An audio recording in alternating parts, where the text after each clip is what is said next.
Hai semua, perkenalkan nama saya Wisnu Wulandari dari kelas 2O Manajemen SDM dengan NPM 12 10 24 50. Nah teman-teman, pada kesempatan kali ini aku akan membahas mengenai pembelajaran berbasis kompetensi. Nah, adapun tujuan pendidikan dan pelatihan berbasis kompetensi yaitu tujuan dan pelatihannya adalah kompetensi yang diharapkan dan dicapai peserta setelah menyelesaikan proses yang diiklat. Kompetensi berbentuk kinerja atau bentuk kerja yang baik dalam bidang kehidupan atau pekerjaan. Kinerja yang baik dapat dicapai berkat kemampuan menerapkan pengetahuan, keterampilan, dan sikap perilaku.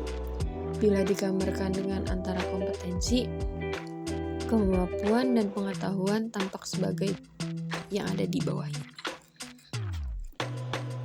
yaitu dari kompetensi ditunjukkan dengan kinerja yang baik akan mendapatkan kapabilitas atau kemampuan disebut kompetensi dasar diperoleh sebagai hasil panduan bakat, pengalaman, dan pendidikan menjadi dasar untuk mencapai kompetensi.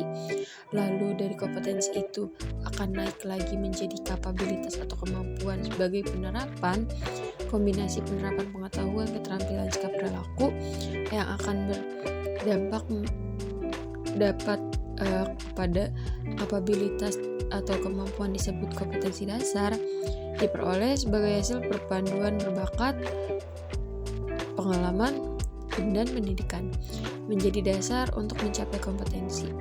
Lalu ada kompetensi ditujukan dengan kinerja yang baik, itu akan mendapatkan kompetensi yang dicapai sebagai hasil penggunaan kapabilitas atau kemampuan dalam pemecahan masalah aktual.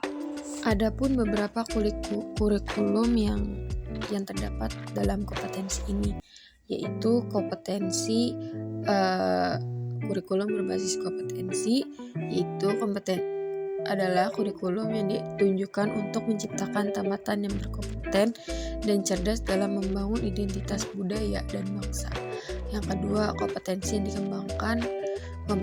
dikembangkan berupa keterampilan dan keahlian bertahan hidup dalam perubahan, pertentangan, ketidakmenentuan, ketidakpastian, dan kerumitan dalam kehidupan. Lalu ada desain dan pengembangan sistem. Desain dan pengembangan sistem ini pembelajaran dengan seluruh kompeten di dalam harus difokuskan pada tujuan pembelajaran yang berisi kompetensi. Pembelajaran berbasis kompetensi ini tidak hanya difokuskan pada pencapaian peserta diklatnya saja, tetapi juga pada pencapaian pengajarnya. Nah, selanjutnya ada kompetensi awal dan karakteristik awal peserta didik. Ada 3 pihak nih teman-teman. Pihak pertama adalah pihak yang paling berkepentingan dalam hasil pembelajaran di masa depan. Mereka adalah pihak yang perlu dibantu penyelenggaranya atau penyelenggara diklat untuk membangun cita-citanya, yaitu ini peserta didik ya teman-teman. Yang kedua adalah penyelenggara diklat, di mana termasuk pengajar dan pengelola satuan anggota atau satuan pendidikan. Yang ketiga yaitu penggunaan lulusan. Mereka adalah yang berkepentingan untuk mendapatkan lulusan sesuai kebutuhan lapangan kerja. Nah, selanjutnya ada perbandingan kemampuan dan kompetensi.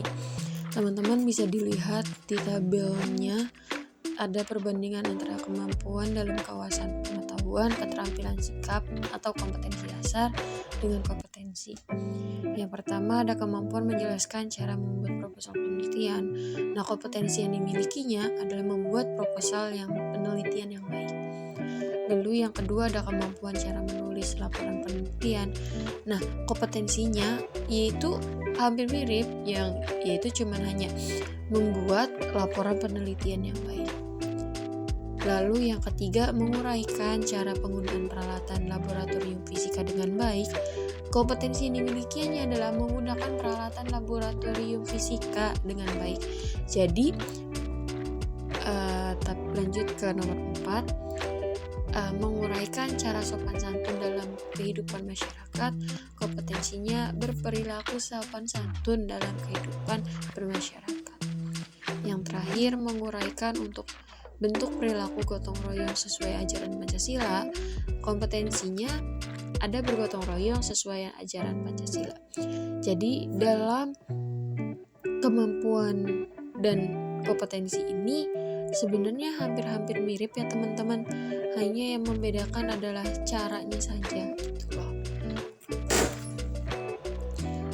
Nah, selanjutnya ada hubungan kompetensi dan strategi pembelajaran.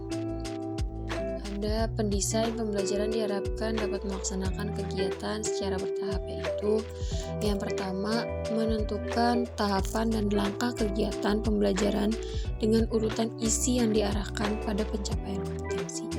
Demikian pula pada saat menentukan metode, media, alat, dan alokasi waktu harus memperbandingkan kesesuaian unsur dalam strategi instruktual dan kompetensi dalam tujuan pembelajaran. Nah, yang kedua, pengajar melaksanakan rencana strategi pembelajaran yang telah disusun dengan memasukkan upaya pembelajaran motivasi sepanjang proses pembelajaran, agar peserta didik memfokuskan keperhatiannya pada seluruh pembelajaran. Upaya pemberian motivasi berupa pemberian pujian, penguatan, pemberian latihan, relevan, dan menanamkan keyakinan kepada peserta didik bahwa ia secara bertahap akan berhasil mencapai kompetensi yang ada pada tujuan pembelajaran.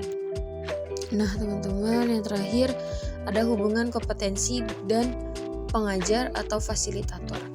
Yang pertama, di hubungan ini ada beberapa unsur nih teman-teman.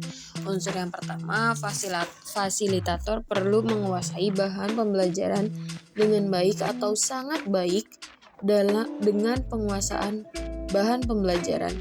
Ia akan mampu tampil meyakinkan pada saat mempresentasikan isi bahan atau saat menjawab pertanyaan peserta didik. Lalu yang kedua, fasilitator perlu terampil merancang dan melaksanakan strategi pembelajaran, meliputi tahapan pembelajaran runtut saat menyajikan isi pembelajaran, menggunakan berbagai metode, media, dan alat, mengelola waktu secara efisien, motivasi penguatan, dan penghargaan sepanjang proses pembelajaran.